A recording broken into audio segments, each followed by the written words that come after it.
Hey guys, it's Jeremy here at Metal Music Meltdown, back with another video. What I have for today, guys, is something a little bit different. I know I haven't posted in a while, sorry about that, guys. I took a couple weeks off since my year-end top 10 album video. I posted it back on December the 9th, so it's been about 3 weeks since I posted anything. But I just took a break from YouTube and just kind of hang out with friends and family and thought about what I want to do for the channel going into the next year. But I did want to post another final year-end video before the year was over. This is something a little bit different I came up with. Maybe it could become something that becomes like a thread that if you wanted to shoot a response video to, would be really cool. But this one, I decided to pick my top pick of, well, 6 categories in total. 5 are music related and just kind of a bonus one on the side, which is my favorite movie. So the categories I went with, outside of my top 10 just favorite albums in general, I picked my favorite debut album of the year, my favorite song of the year, my most disappointing album of the year, my favorite non-metal album of the year, and my favorite concert that I went to this year, and also my favorite movie as kind of a bonus because I'm a movie fanatic as well. So I just kind of wanted to throw that in. So let's jump right in, guys, starting with the most disappointing album of the year. I could have easily picked like a band I'm not overly into and just been like, yeah, their new album sucks just like the rest of them. But I tried to pick a band that I'm normally really into, and I was pumped for the new album, and when I listened to it, it just kind of missed the mark and didn't quite connect.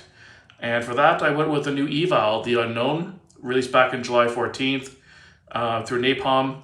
It's a decent album. It's not horrible, but compared to the previous album, Hell Unleashed, which was a thrash banger, so heavy and thrashy, the new album kind of took a different direction, and I think it just missed the mark. It didn't really connect with me the same, and I just didn't really enjoy it as much. I didn't go back to it, and yeah, it was just a mediocre album.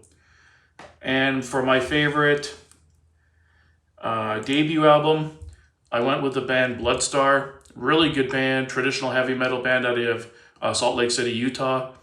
They formed in 2017. They're on Shadow Kingdom Records. Like I said, they only have the one full length, no EPs or anything. I still have to pick up a physical copy of this. I know CDN Records has it on sale over there for about 10 or 11 bucks. So I might pick it up there soon. But just a really good album. I came across it just randomly on YouTube. Really, really strong female fronted vocals, good hooks, really good guitar work, great melodies. Just super catchy, everything you want traditional heavy metal to be.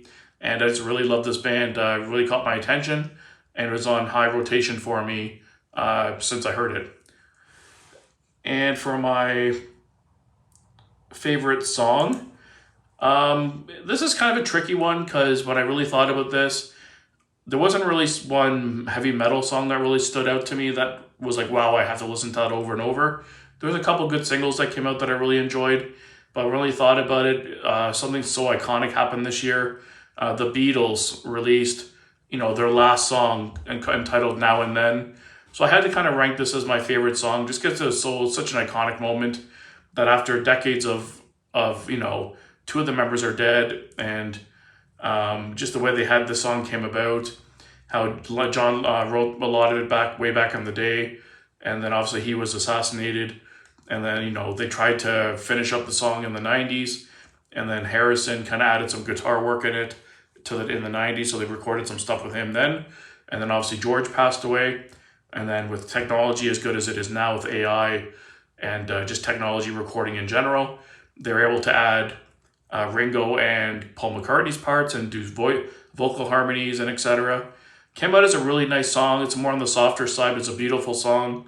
But just so iconic that one of my personal favorite bands, I'm a huge John Lennon fan. As you can see, I have the tattoo. And yeah, it just kind of blew my mind that when I saw this come out back in November, that the Beatles had a new track. So I put it as my favorite song just because it's such an iconic moment of the year. Probably my most memorable moment of the year, to be honest, in terms of music. And for my favorite non-metal album that came out this year, I went with a group called Black Pumas. They're like...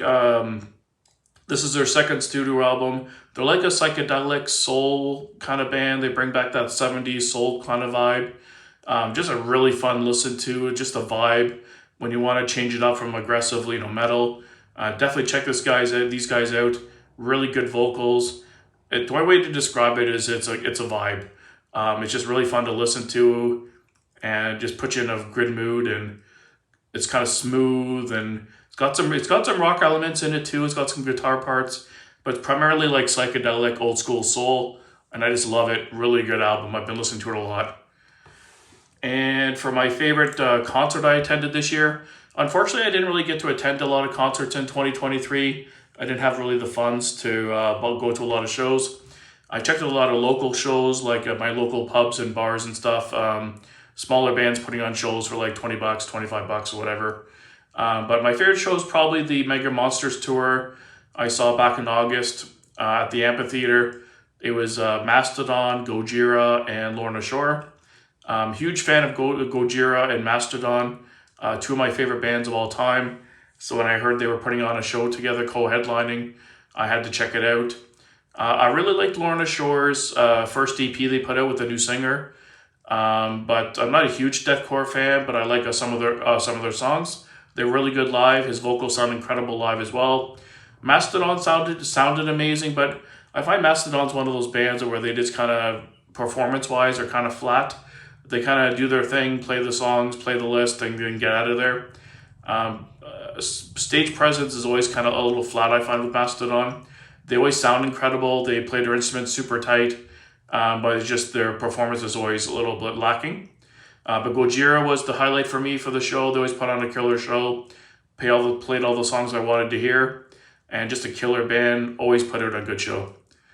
And as a bonus, I just went with my favorite movie of the year, because I'm a huge movie buff too, primarily horror and giant monster movie kind of stuff. And I had to go with Godzilla Minus One. It just came out recently over in North America in December. Fuck, this movie kicked my ass. It's so good. I've been a huge Godzilla fan since I was a kid, like last 40 years. And most Godzilla movies, you really don't care about the human characters. You kind of just are waiting for it to be over to get back to the monster fights. But this is one of the few Godzilla movies where you're really invested in the human characters and you want to see what happens to them. You care about what happens to them. It's a Toho project, so it's filmed in Japan. It's all Japanese actors, all in Japanese language, and just subtitled. It's post World War II, so it shows like Japan really, broken down, and it's the way the lighting in the movie is. It's like the gray kind of tones really capture the destruction and like the mood of the era. Godzilla looks killer in the movie. Really good design on Godzilla. Really strong characters. Just a killer movie. Probably one of my top 3 Godzilla movies of all time. It's hard to explain. It's like just a really good movie that happens to have Godzilla in it. But yeah, if you haven't checked this out, guys, don't sleep on it. Go check it out. I'm not sure if it's still playing in the theater, but if it is, it's definitely a theater-worthy movie. So yeah, that's my list, guys. If you wanted to list down below what your picks for each of these categories would be, or if you want to record like a response video to show your picks as well, that'd be cool. And thanks for watching, guys. I'm hoping to start recording more frequently again, maybe even later today or tomorrow. I might try to come up with some video ideas for the next week, and I'll have some videos up in the next couple days. So thanks for watching, guys. I hope everyone has a great new year, and everyone stay healthy and safe, and keep it metal.